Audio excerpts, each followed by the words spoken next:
saying how do you do. We've got something special for you. It's just for fun, it's just for kids. It's time for the 6 at 6. It is the 6 at 6 Christmas Eve edition. Let's get right to All it, shall right, we? let's do it. I don't know if the four of us have ever done this together here, could so be let's make history it in the count. making. Fun combo Yeah. we got up here. How about a holiday dinner in Japan? KFC, the Fried Chicken Festival, become a tradition in recent years. People in other countries love their KFC, especially in Japan. Really? They pre-order their dinners well in advance, and they have to because they sell out quickly. KFC Japan also offers special holiday menus, roasted or fried chicken, lots of delicious sides. Huh. Okay. I did not know that.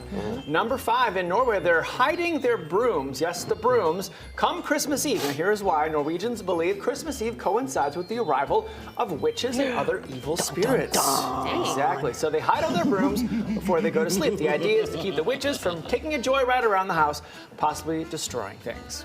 I kind of like that. Yeah. Little tradition. Okay. Number 4. Don't laugh, it's fine. Here's a fun tradition from Sweden, the Yule goat. It dates back to the 11th century when someone made up a story about a man-sized goat that accompanied St. Nicholas on his journey to deliver treats to all the good little kids. Over time, the legend got a little bigger.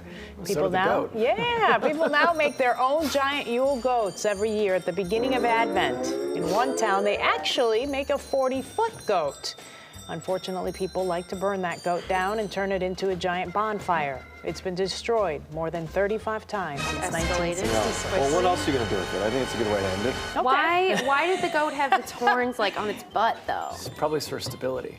Stability. That's the Structural integrity, I'm guessing. Okay, number 3. Let's take a visit to Christmas past, when barley sugar candy was all the rage with Victorian children.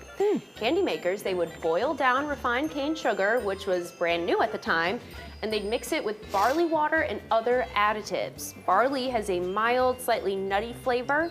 The mixture would then be twisted into fun shapes, eventually poured into molds to make the candy look like animals and other Christmassy items. It's pretty hard to find these days, probably because there's better options out there. Now we have Peeps. Ew, I hate Peeps. The arc of progress always doesn't go up. All right, number 2. We already told you how they like to hide the brooms in Norway to keep the witches away, but that's not the case in Italy. According to Italian folklore, the La Befana is a really old witch who likes to bring gifts to kids. She usually brings sweets or small toys. If kids are bad, La Befana brings coal, which is a bad kid staple across the world. As you know, here in America, we do that too. According to legend, La Befana is described as a hag riding a broomstick and wearing a black shawl. She's often covered in soot because La Befana usually enters the house through the chimney. I don't know if am I pronouncing that correctly? Yeah, did you guys watch, maybe you didn't, Santa Claus, the Santa Clauses with Tim Allen, 1 and 2? I've one of them. watched one of them, but it was a long time ago. But then there's a series on Disney Plus with his whole family. It was an extension of those movies. And there's a character named La Befana in it, and she's a witch, and she describes all these things. And I, until this very moment, didn't know it was actually a Christmas character. I thought Disney created it.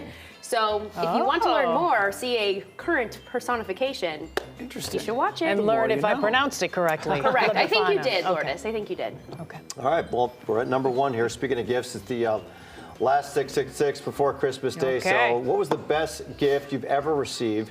So our producer shared hers, the yellow Barbie camper. That's just pretty like this good. one here from the 70s. And the thing was so big that you could ride it around the house. Really? Well, maybe Barbie could, but Not you. Jeez. No. Yeah, not you. Well, you ride on top, I guess, like a little scooter or something. Yeah, I've talked about my my favorite gift of all time. What was your but favorite gift? It was an AT-AT from Star Wars. Oh, an that's a good one. You know what an Oh, AT-AT yeah. is. Of course. You probably don't know, but it's like this big snow machine. Yeah. So, Tim? Something called Earthquake Tower was a real big hit. It was like basically these boxes with looks like windows of a building, and you push the button at the bottom and it shakes, and your army guys fall off. And Oh, okay. that was pretty exciting. Yeah, that's cool. Lourdes? I got a speak and spell one year, and I thought that was really cool. I don't know still what can't that is. spell, Yeah. but you know, Yeah, that was you were really like fun. you were like a sophomore in college, In college, right? yeah. Junior, Right, I yeah, think. junior borderline, college. yeah. Right. That's what he said. You should go into broadcasting instead of print. Right. Yeah, led to a broadcast career. I would say, like, when Just Dance came out with the Wii, Yeah. we got one every year. And my sisters and I, we break it down Yeah. with Just Dance. So I would say every year we got a new Just Dance when the Wii was still cool. When that that was was the cool. best. Okay. Okay. Because we danced all day. So what do you do afterwards. now? We still dance. You The just Wii don't is need still the Wii. there. It's in the archives, but we Okay. bring it out every Christmas. We just don't get a new game, but Yeah. we got plenty. Yeah. All right. Well, Merry Christmas, everyone. I hope 6 you and get what you 6. want. Christmas Eve. That's a good one. A lot of clouds out there for the